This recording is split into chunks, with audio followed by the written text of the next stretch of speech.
desencarnados, em nome de Jesus, sobre essas vibrações franciscanas, né?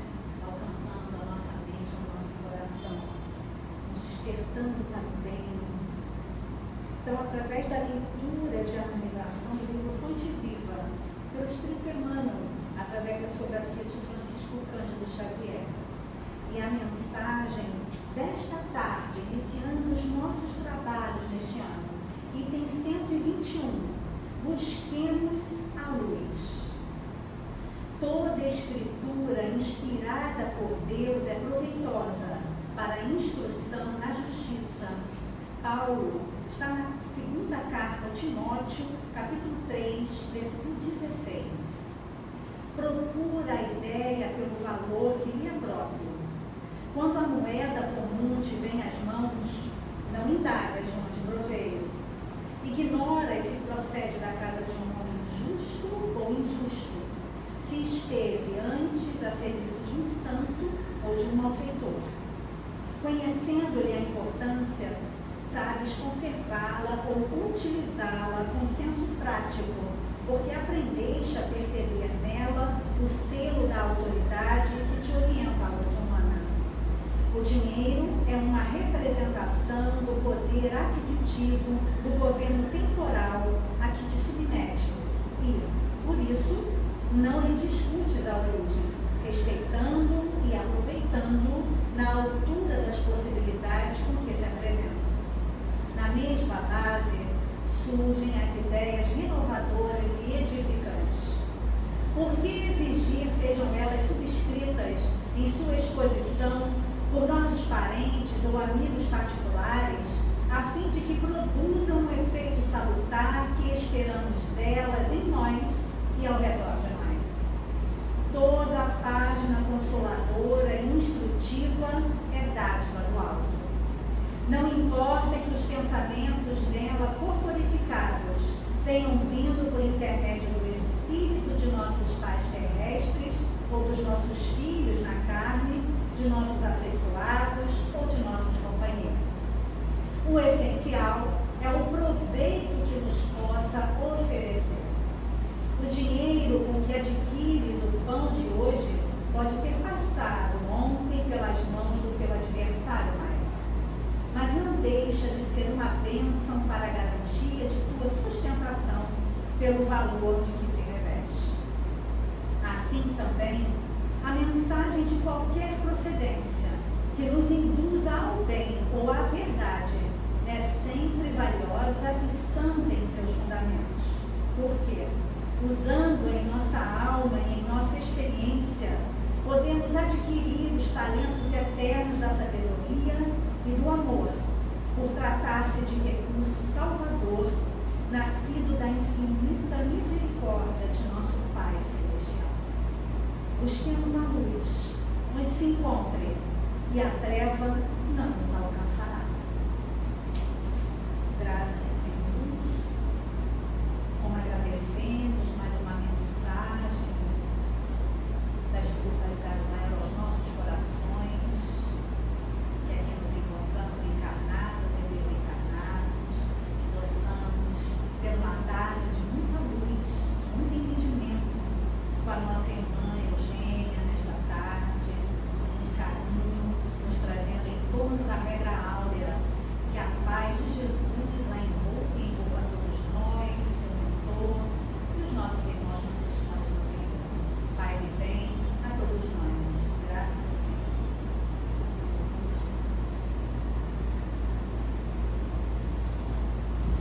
Sou eu? Isso, é você, nossa irmã.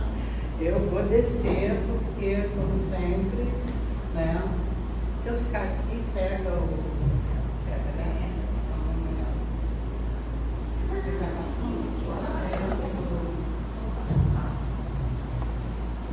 Bom, boa tarde a todos, nossos amigos encarnados, desencarnados, que a paz de Jesus esteja conosco e que nós consigamos ter uma conversa agradável, né? Lembrando dos ensinamentos do Mestre, dos ensinamentos trazidos pelos Espíritos a Kardec, né?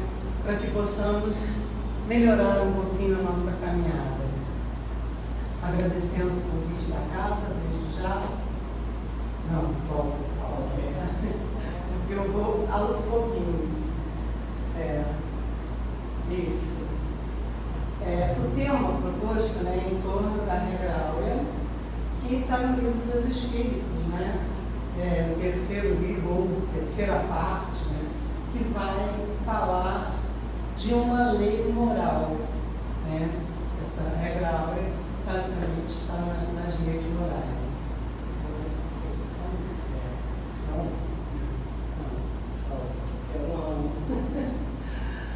O que é essa regra áurea, né?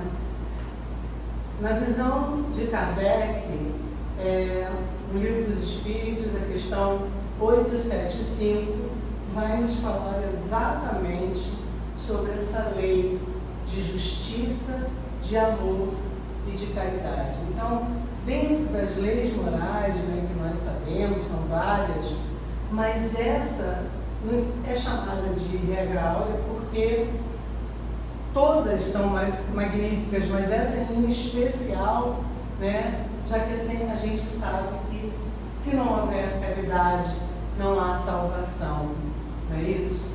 Então, o Livro dos Espíritos nos traz a lei de justiça, amor e caridade. E aí, a gente começa pensando, né, em que vai consistir essa justiça, essa verdadeira justiça que a gente tanto fala, né?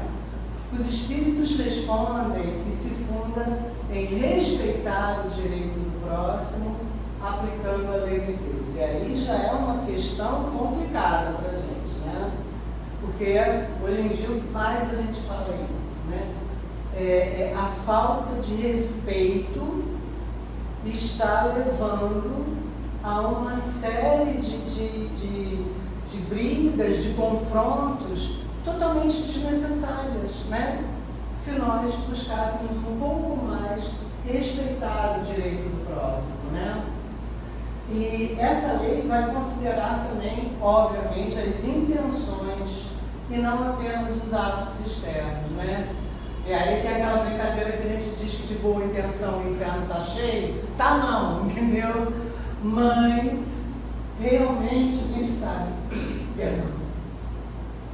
que o Pai considera os nossos pensamentos, as nossas intenções, né? Então tudo é gradativo, né? E é por isso que a gente fala, mais será cobrado a quem mais souber, né? Então assim, às vezes a gente cai no erro, né? Obviamente que a lei de causa e efeito vai atuar, né? Trazendo uma consequência, mas isso é proporcional à nossa intenção ao cair nesse erro, né? Aquilo que a gente fala, foi sem querer, foi sem querer, né? A gente às vezes compra isso, sempre se associa então ao amor e à caridade. E aí, a gente pensando nesses direitos, né, que fala a lei de justiça, na questão 875A do Livro dos Espíritos, eles vêm dizendo, determinados pela lei humana e a lei natural. Esses direitos são determinados tanto pela lei humana quanto a lei natural. Mas aí o que acontece? A lei humana, ela é falha, né? Porque ela está impregnada de paixões. Seguindo como está lá no Livro dos Espíritos, ele diz isso, que está impregnada de paixões, fazendo o homem, por vezes, ver as coisas sob um falso ponto de vista, quer dizer, um falso ponto de vista de justiça, né? E aí a gente vai pensar em certas culturas, né, que, por exemplo, une o roubo, né, com cortar a mão, né? O árabe tem muito isso, né? O ladrão lá tira a mão e o assassino que se condena à morte. Quantos lugares, quantos países temos, infelizmente, a pena de morte? E por que é infelizmente, gente? Porque por mais que a gente fique indignado com certas barbáries que alguns irmãos praticam, E muitas vezes a gente fica tão indignado que a gente pensa nisso, né? Ai, só morrendo que vai pra... Não, a gente sabe que não é isso. A gente que é espírita precisa lembrar dos fundamentos da doutrina que nos diz que cada um de nós está numa caminhada, que a gente está, né, foi criado simples e ignorante e está caminhando para melhorar. Então, o irmãozinho que comete um assassinato, óbvio que ele ainda não compreendeu certas coisas. Ele tem que ser punido? Ele tem que ser punido, mas não com a morte, porque a vida pertence a Deus. Aí é o mesmo caso da eutanásia, né? A gente não deve praticar a eutanásia e a gente não deve matar o outro porque ele cometeu um crime. Há que se dar a chance, porque Deus nos dá tantas chances. Quem somos nós para tirar a chance, né, de reequilíbrio desse ser? E aí, uma cobrança que a gente tem que fazer sobre o sistema penitenciário, que não é justo, que não é para reabilitar. O sistema penitenciário, muito pelo contrário, ele torna o marginalzinho um marginal enorme, porque lá ele só aprende sofrimento e coisas erradas.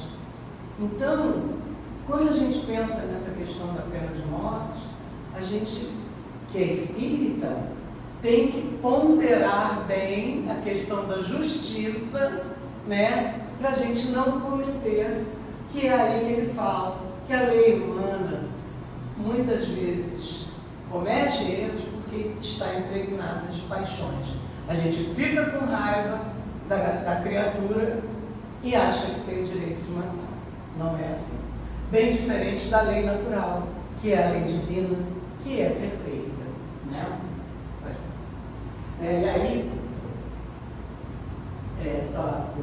E aí, né, falando em justiça, em apontar erros, a gente lembra dessa figura, né? Quando Jesus está lá, escrevendo lá no chão, e chega a Madalena, e chegam as pessoas para apedrejar a pessoa impura, a mulher impura, porque se houve uma mulher impura, houve um homem também impuro, né? Mas só aparece a mulher, né? E aí Jesus faz a série pergunta, né? Quem não tiver nenhum pecado, atire a primeira pedra. Olha a justiça, né, plena dele. Numa frase, ele consegue mobilizar todo mundo. Porque é isso, ela errou, pode ter errado. Mas e aí? Quem de vocês não errou? Porque se apedrejá-la, vai ter que apedrejar todo mundo, né? Então, ele traz mostrando que a lei natural não está sobre essa paixão, né, da lei humana que comete erro, muito pelo contrário.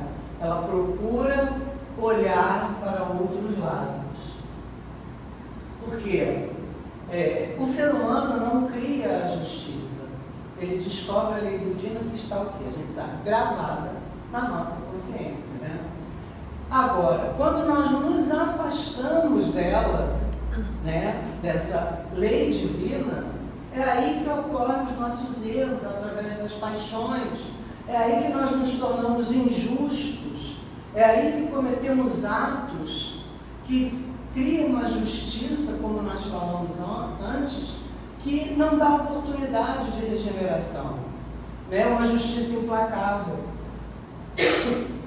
Então, se nós recebemos do Pai a cada minuto a oportunidade, recebemos N encarnações, que é a oportunidade de nós melhorarmos, por que nós, né, não damos essa oportunidade ao irmão que errou? Obviamente, tendo a sua punição, né, porque é o efeito do que ele causou.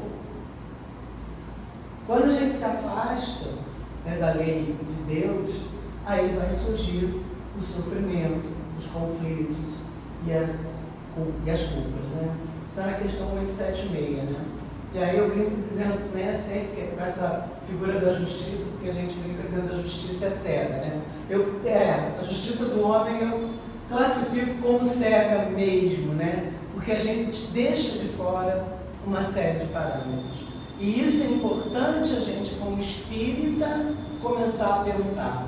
Os fundamentos da doutrina espírita coloca toda essa questão, né? Somos espíritos imortais, criados simples e ignorantes, por um Pai que nos ama, e a gente reencarna para aprender e evoluir os fundamentos da doutrina. Então, a gente não pode ficar cego a esses fundamentos e cometer injustiças. Né?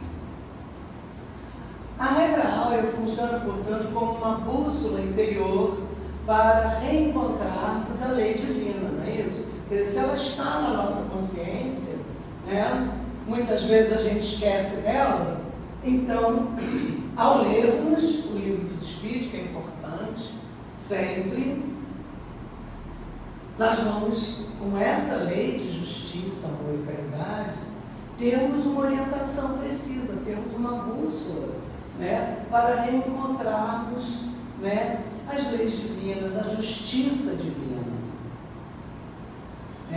E aí é uma curiosidade, porque todas as outras leis morais são separadas, né? A lei da igualdade, a lei do progresso, a lei da reprodução, enfim, é sempre uma. E essas são três por quê? Né? Por que junta numa única lei a justiça, o amor e a caridade? Qual seria a relação entre elas?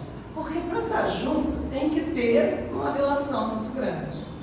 E aí a gente vai ver, gente, que não dá para existir uma sem a outra. A gente se fixa em três pilares, né? A justiça, por exemplo. Não apenas a lei humana, mas a justiça divina, que regula as relações e o destino, exigindo o equilíbrio entre o que se quer para si e para o outro.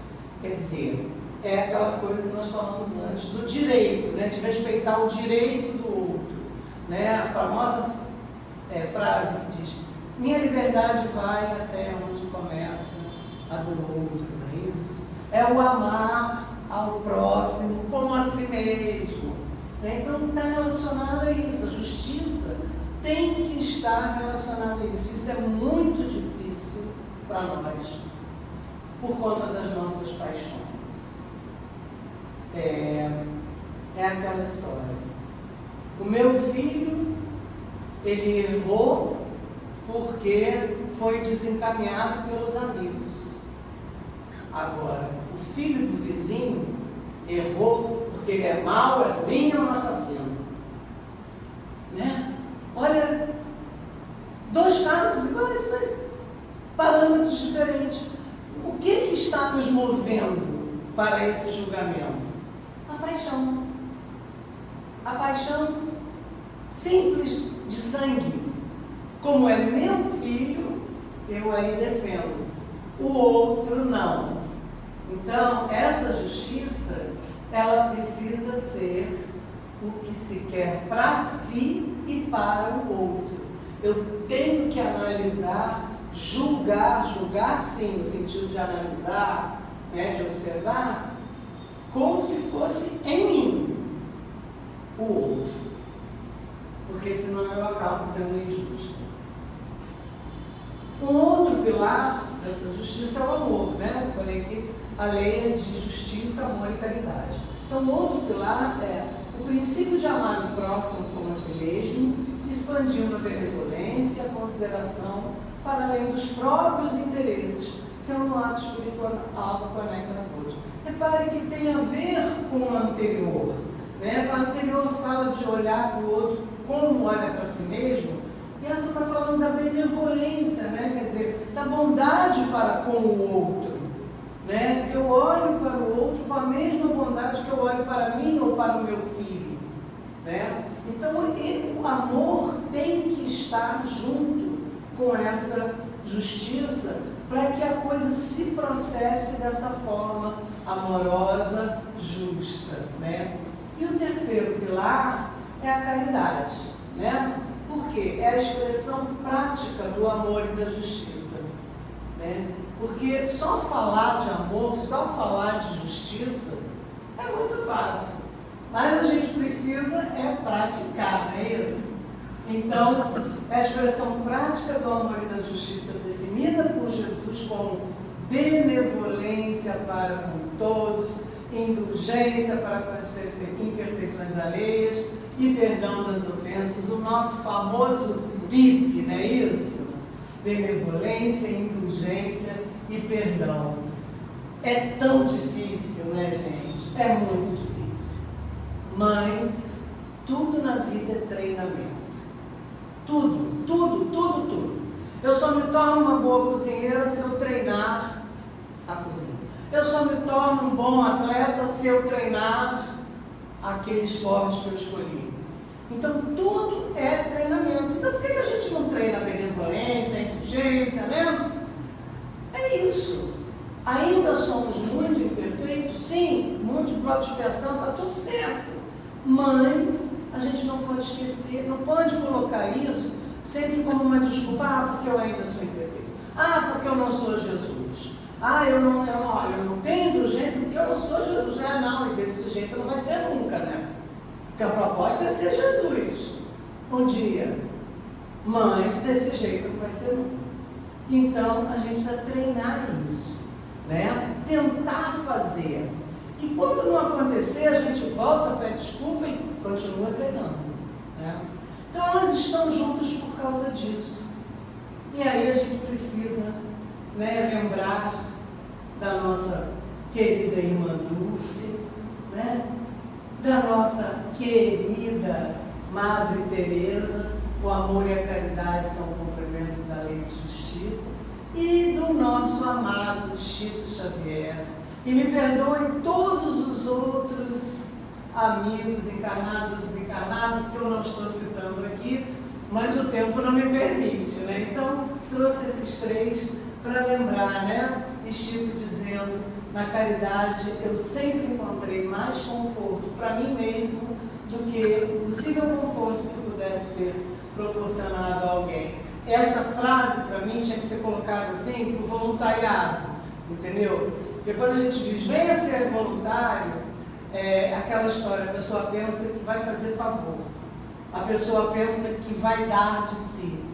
E a gente que é trabalhador sabe que não é isso, né? A gente mais recebe, como ele está dizendo, a gente mais recebe do que doa.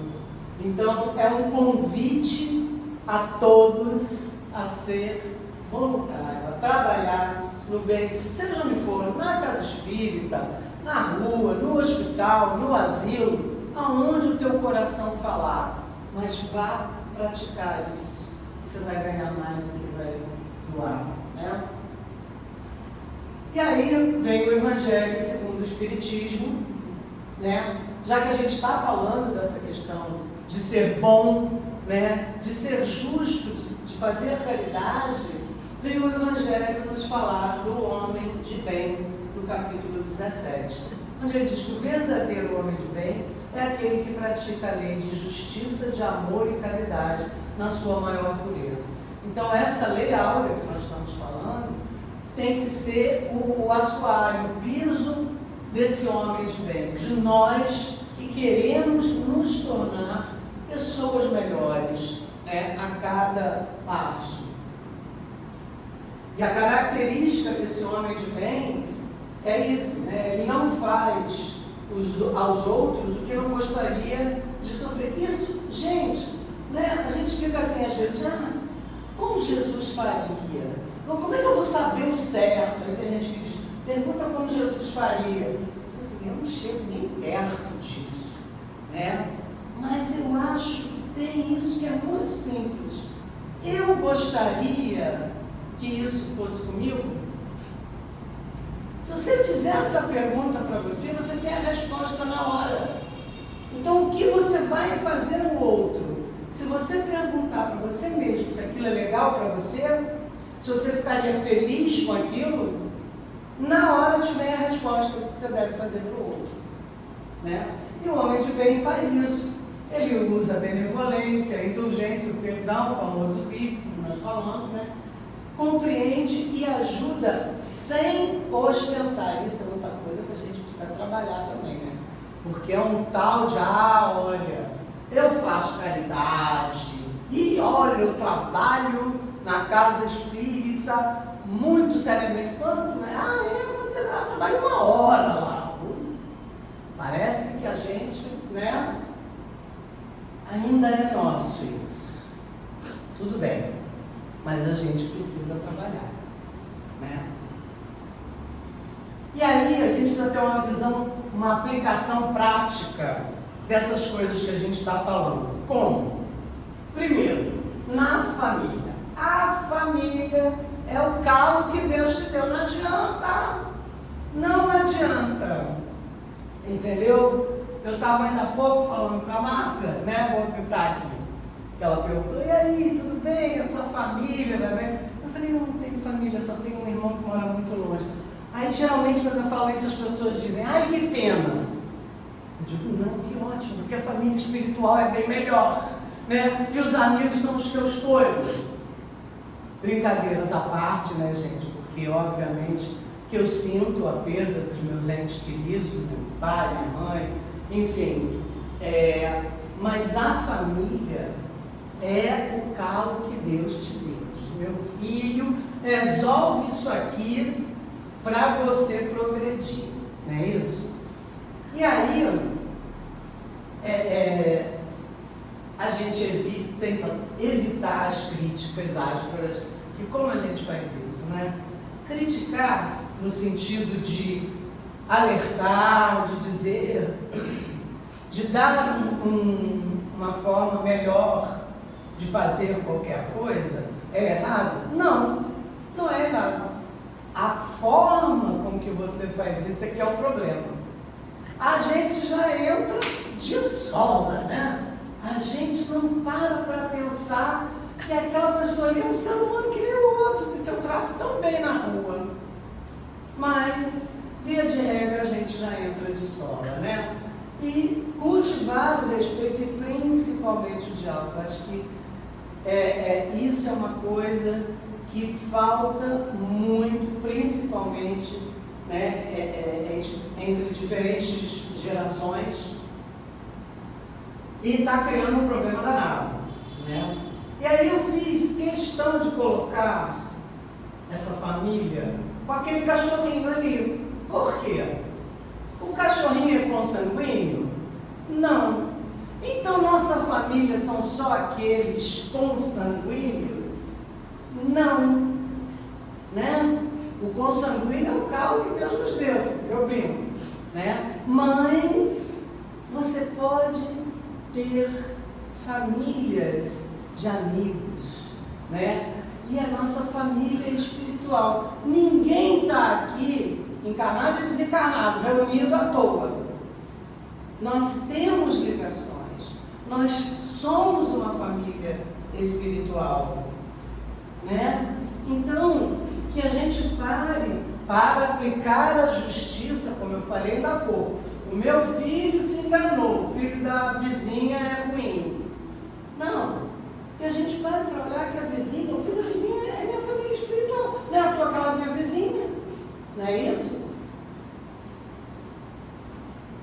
Uma outra aplicação prática é no trabalho, né? Agir com honestidade, sem prejudicar, para levar vantagem, não é, gente? Porque hoje em dia, meu pai do céu, né? Quanta gente passa por cima do colega para uma promoção, né? Você tem que ser promovido, é bom ser promovido, claro, mas por competência, não por atropelar o outro. Se por acaso o outro for promovido na sua frente e você achar que ele tem menos competência que você, tá legal.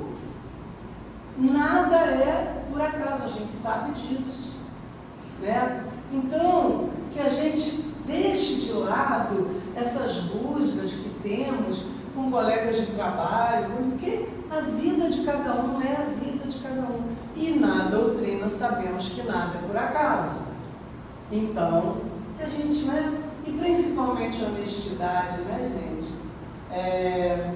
Hoje em dia, o que mais a gente vê, infelizmente, a gente liga a televisão, cada hora é uma prisão, cada hora é descoberto uma corrupção, né? Seja em qualquer... E isso acontece tanto no meio político quanto no meio comum aqui embaixo, tá? Então é assim, muitas vezes a gente fica recriminando o outro, mas é aquilo, colocar-se no lugar. Se eu estivesse lá no lugar dele, como eu faria? Porque a maioria faria a mesma coisa, devido ao nosso baixo grau moral. Então nós precisamos estar muito atentos para não cair nisso, porque a gente sabe que vai ter consequências nessa vida ou na outra. Não é isso? E uma outra aplicação prática bem comum, não. Na comunidade, né? Como é que a gente pratica na comunidade? Colaborando e principalmente servindo sem exigir reconhecimento. E servir é muito sério, né? O Evangelho de Jesus está cheio de explicações sobre isso. E aí, eu acho que uma das maiores delas é isso. É o lava-pés, né? A cerimônia de Jesus lavando os pés dos apóstolos, demonstrando que servir é do maior, do menor, de todo mundo. E não é porque você é maior que você não pode servir o outro. Não é isso? Maior que eu digo, em termos seja de inteligência ou de moral, né? Que são as nossas duas asas evolutivas.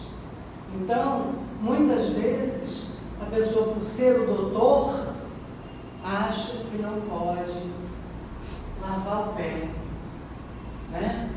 Entre aspas, e não é isso, né? Ou muitas vezes, por ser o grande orador ou presidente da casa, acha que certos trabalhos não são para eles. E aí, quando a gente lembra do Cristo, caramba, sabe? A gente tem que entender a profundidade dessa palavra, servir. Né? No livro Estude Viva, capítulo 32, ouvimos falar isso, né? Sobre a regra áurea, que ela não é teoria, ela é um convite à ação transformadora, começando por nós mesmos. Olha a questão, ação transformadora. Então não dá para ficar só profetizando, né? É meter a mão na massa. Aliás, eu acho que esse é um dos nossos grandes problemas, né? A gente teoriza, mas aplicar, fazer mesmo, nos é muito difícil ainda. Mas não tem problema, está no nosso tempo. A questão é não desistir. A questão é quanto de esforço você faz para conseguir aquilo. Não é isso? Então, essa regra da justiça, do amor e da caridade, ela diz isso, olha, põe em ação isso. Porque em essência, cada um de nós temos esse amor, né? Então, por que não praticar a caridade? Tem que se esforçar nessa questão da benevolência, da indulgência, do perdão, né? Do olhar para o outro como a si mesmo, amar ao outro como a si mesmo, né? Para ser justo com o outro. Precisamos. E os desafios reais dessa questão, dessa lei, né? Que isso é, assim, impressionante. O quanto somos injustiçados, E quando o outro não corresponde, nossa, eu acho que esse é um dos maiores problemas nossos. Primeiro, nós espíritas. Por quê? A gente se acha injustiçado. Mas espera aí. A doutrina nos diz que não existe algoz, não existe vítima.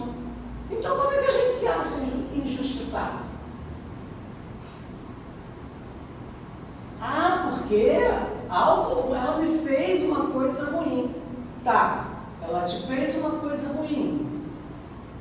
Do nada, algo nesta vida ou em outra provocou este efeito. E não cabe a gente ficar pensando no que foi. Cabe a gente, aliás, pensando no que foi, não. Tem que pensar no que foi que eu provoquei aquilo. Não cabe ficar pensando na palavra agressiva que ela me deu ou no ato ruim que ela me fez, porque isso só nos traz raiva, cólera, mágoa, e isso dá doença. Então é você querer matar o outro tomando veneno, não é isso? Raiva, mágoa, é você querer que o outro morra, mas você toma o veneno. Então esquece, tenta ver o que você fez para que aquilo acontecesse. Muitas das vezes a gente vai achar que a gente não fez nada, porque a gente, né, puxa a bandeira pra gente pra caramba, né? Mas não tem problema.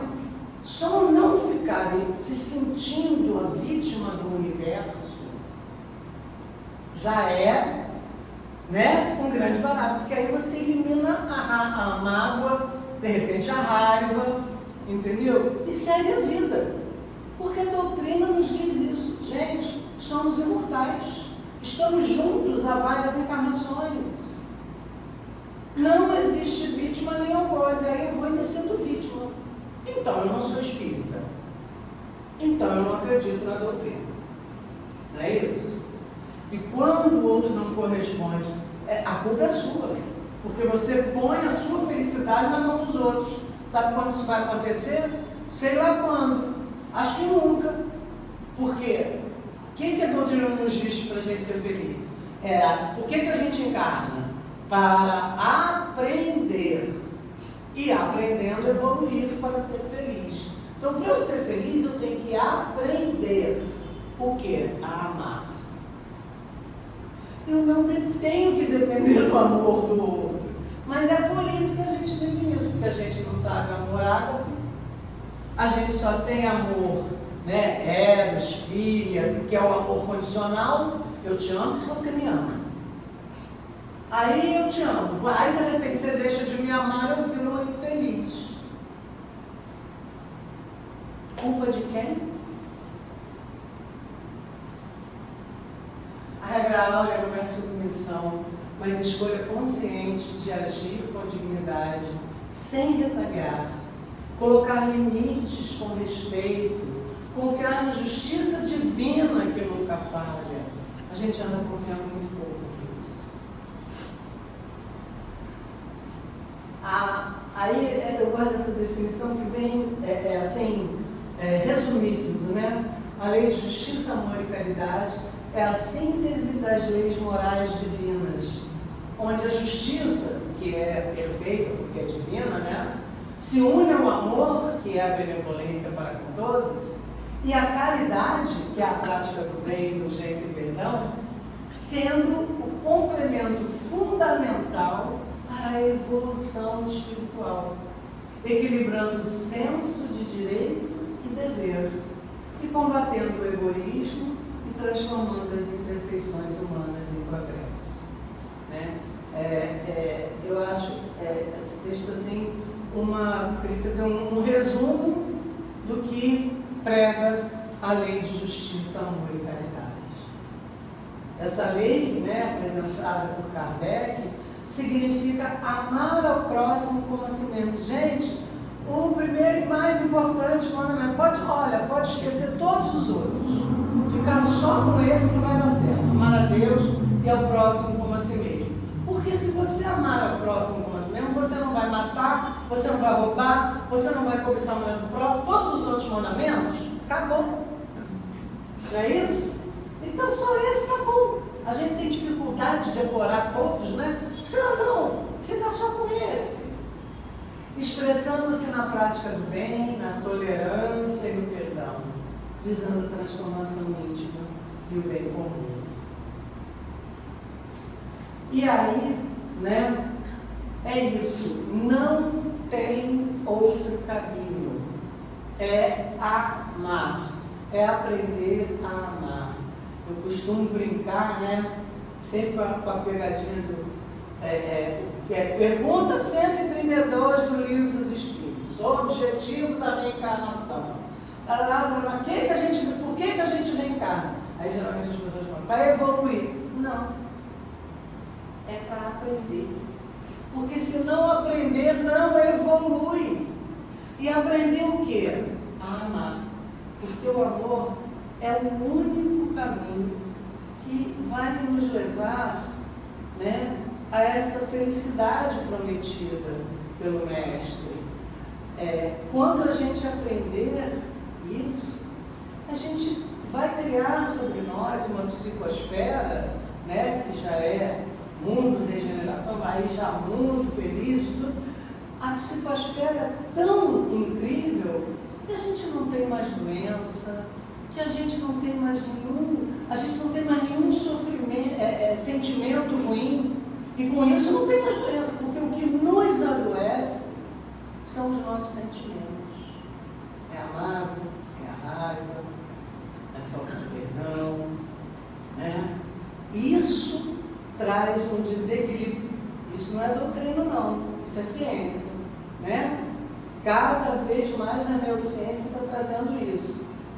Que a principal doença que nós temos hoje em dia, a causa maior de morte, que é o câncer, é o quê?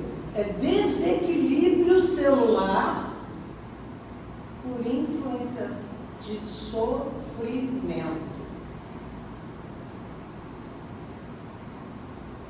Sofrimento é o quê? Opcional, né? A dor é obrigatória quando você sai fora da lei. Mas o sofrimento é opcional. Opcional por quê?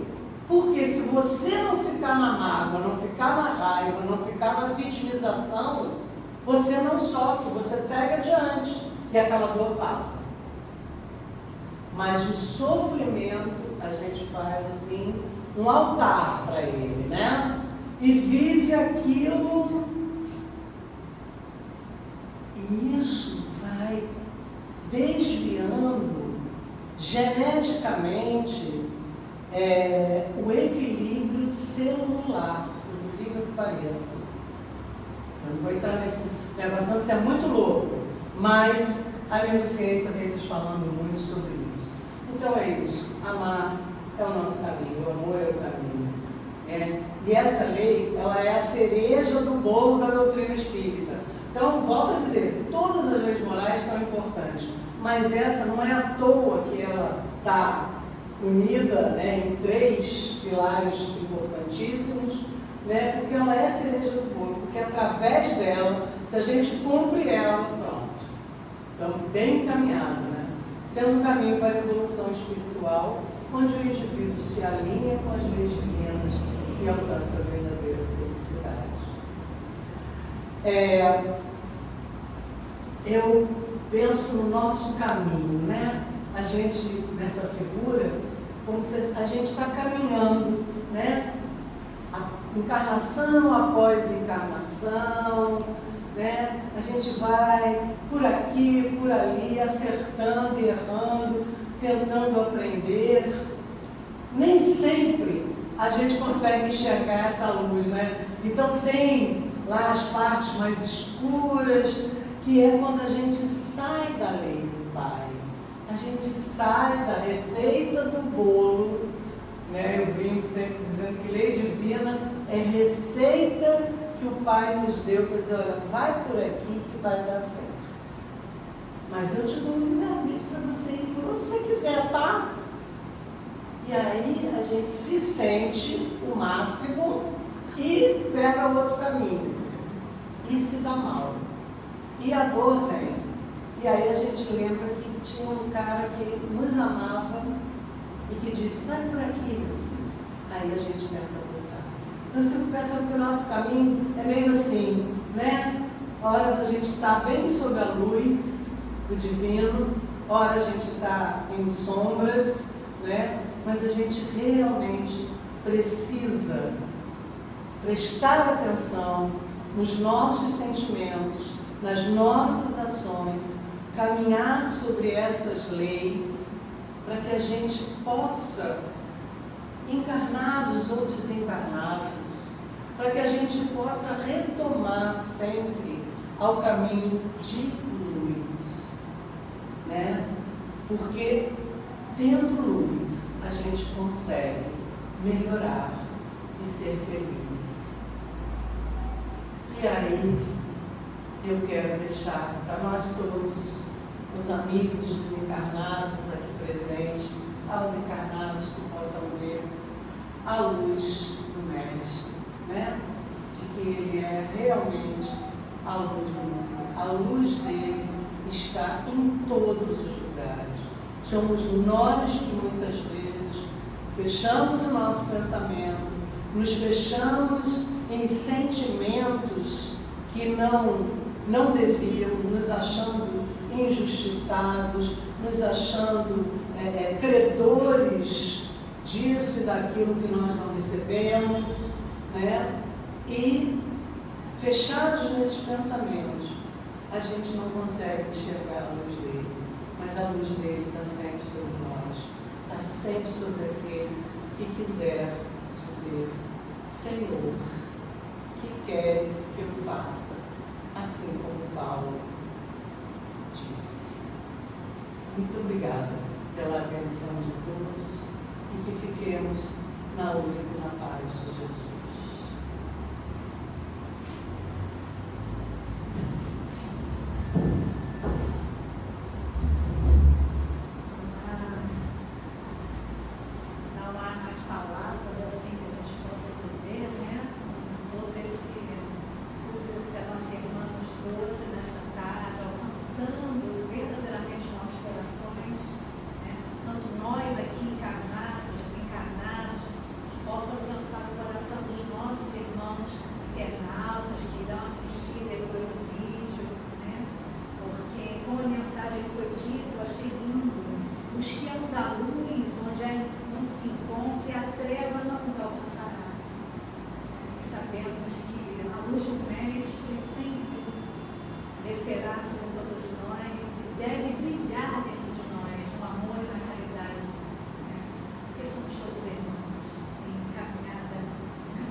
Principalmente os nossos irmãos franciscanos,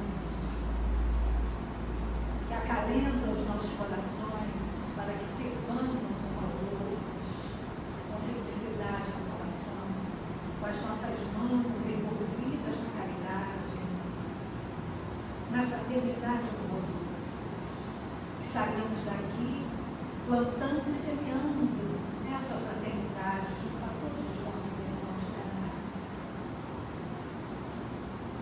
Que a paz divina